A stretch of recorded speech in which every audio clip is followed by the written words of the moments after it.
Welcome to LiberoAssurance Marine Training video series. This video is an introduction to the Maritime Labour Convention, MLC. The Maritime Labour Convention, or MLC 2006, is often called the Seafarers' Bill of Rights. Adopted by the International Labour Organization, it sets minimum standards for the working and living conditions of seafarers around the world. It covers key rights such as a safe workplace, fair employment terms, decent living conditions, and access to medical care and social protection. History and amendments. Before the MLC 2006, more than 60 ILO conventions governed maritime labour, each covering different aspects like wages, hours, and safety. But many had become outdated or hard to enforce, leading to inconsistent standards across countries. The MLC brought these together under one modern, comprehensive framework. To solve this fragmentation, the ILO launched a major consolidation effort. The goal? A single, modern convention, a one-stop shop for all seafarers' rights. A clear, unified framework that would be easier to understand, apply, and enforce worldwide. The MLC 2006 was adopted as the fourth pillar of international maritime law, alongside SOLAS, STCW, and MARPOL. It brings together all up-to-date maritime labour standards and reflects the core principles of international labour law in one unified convention. The MLC 2006 was shaped through wide consultations between governments, ship owners, and seafarers, organisations, a true tripartite effort. That's why it's often called the Seafarers' Bill of Rights, protecting their work, lives, and dignity at sea. Since its adoption, the MLC 2006 has evolved through several amendments to meet the industry's changing needs. In 2014, it introduced financial security measures for seafarer abandonment, death, and disability. In 2016, it clarified responsibilities for recruitment costs and medical care. The 2018 updates, effective from 2020, focused on wages, repatriation, and employment agreements.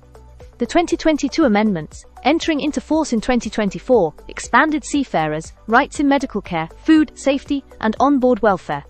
Finally, the 2025 amendments, expected to take effect in 2027, aim to prevent violence and harassment, strengthen repatriation rights, leave entitlements, and ensure access to shore-based welfare and medical care. Structure. The MLC 2006 begins with 16 articles that set out its general principles. These articles define key terms like seafarer and shipowner, establish state responsibilities, and explain how the convention is applied and enforced globally. The code explains how the MLC's principles are put into practice. It's divided into two parts. Part A includes mandatory standards that all ratifying states must follow, while Part B offers non-binding guidelines to support their implementation. The code is structured into 5 key titles, each addressing a core area of seafarers' rights and working conditions. Title 1, Minimum requirements for seafarers to work on a ship. Title 2, Conditions of employment. Title 3, Accommodation, recreational facilities, food and catering. Title 4, Health protection, medical care, welfare and social security. Title 5, Compliance and enforcement. Together, they form the foundation of decent working and living standards at sea.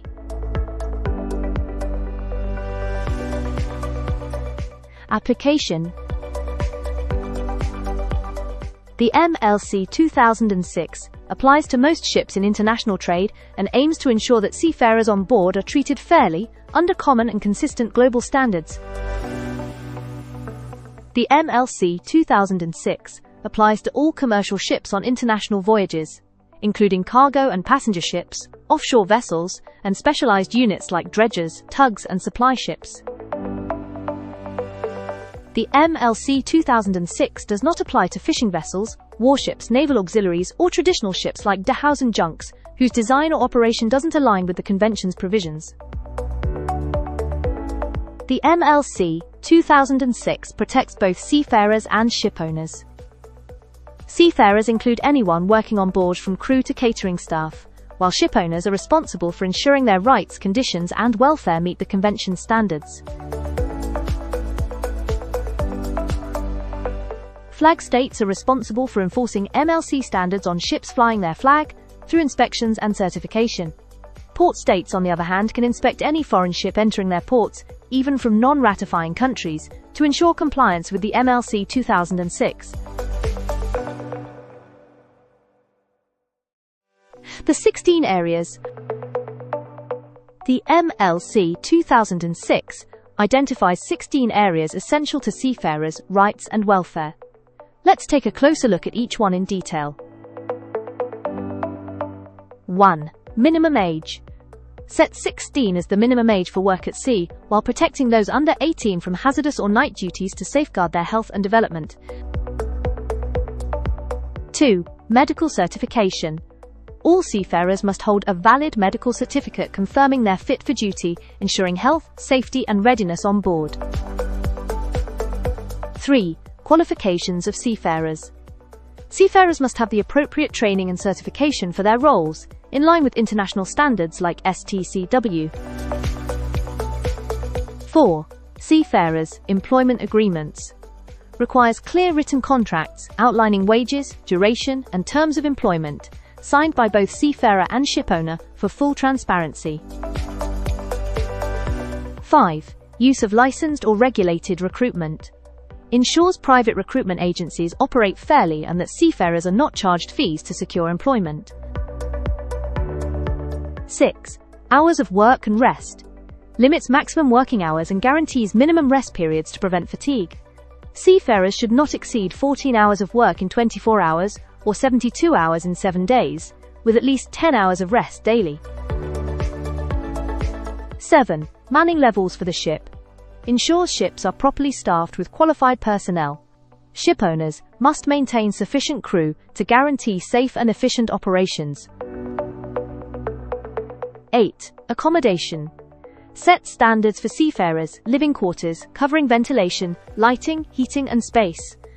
Aims to provide comfortable and adequate living conditions to support well-being and morale on board. 9. On-board recreational facilities. Ships must provide recreational spaces such as lounges, libraries, and communication tools. These facilities help reduce isolation and improve seafarers' quality of life during off-duty hours. 10. Food and catering. Seafarers must receive nutritious, sufficient, and varied meals free of charge. Food preparation must meet sanitary standards, with trained catering staff ensuring safety and hygiene. 11. Health and safety protection and accident prevention. Shipowners must implement comprehensive health and safety programs on board, including risk assessments and measures to prevent accidents. 12. On-board medical care. Ships must carry adequate medical supplies and equipment, with trained personnel to provide first aid and medical care. Seafarers should have timely access to medical assistance both on board and in port. 13. On-board complaint procedures. Provides seafarers with safe and confidential ways to report grievances about working and living conditions, protecting them from retaliation or dismissal. 14. Payment of wages. Ensures seafarers receive their wages on time and in full, with no unauthorized deductions, and have the ability to send money to their families or access financial support if payments are delayed. 15. Repatriation. Requires shipowners to cover the cost of returning seafarers to their home country or chosen destination when their contract ends or if abandoned, ensuring safe and secure repatriation backed by financial guarantees. 16. Social Security. Ensures seafarers have access to effective procedures for handling complaints and claims related to Social Security benefits and protections. Inspection and certification. Ships that require inspection and certification under the MLC include all ships of 500 gross tonnage or more engaged in international voyages, and those of 500 GT or more flying the flag of a ratifying country when operating between ports in different nations. Ships that require inspection only without mandatory certification include ships under 500 gross tonnage engaged in international voyages, and those under 500 GT flying the flag of a ratifying country and operating from or between ports in another country. The Maritime Labour Certificate confirms that a ship complies with MLC 2006 standards. It's issued after inspection and verifies that seafarers' working and living conditions meet international requirements.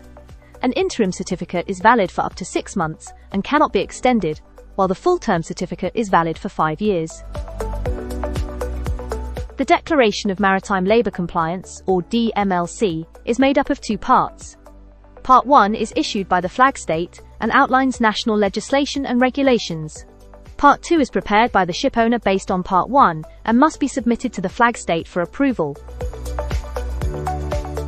The purpose of the DMLC is to outline the specific measures the shipowner has implemented to ensure ongoing compliance with the Maritime Labour Convention standards. MLC and DMLC certifications are essential proof of compliance with the Maritime Labour Convention, 2006. Without them, ships may face detention during port state control inspections, putting operations and seafarers' rights at risk. We hope you enjoyed this short video. You can always learn more by joining LiberoAssurance Maritime e-courses. Hope to see you there soon.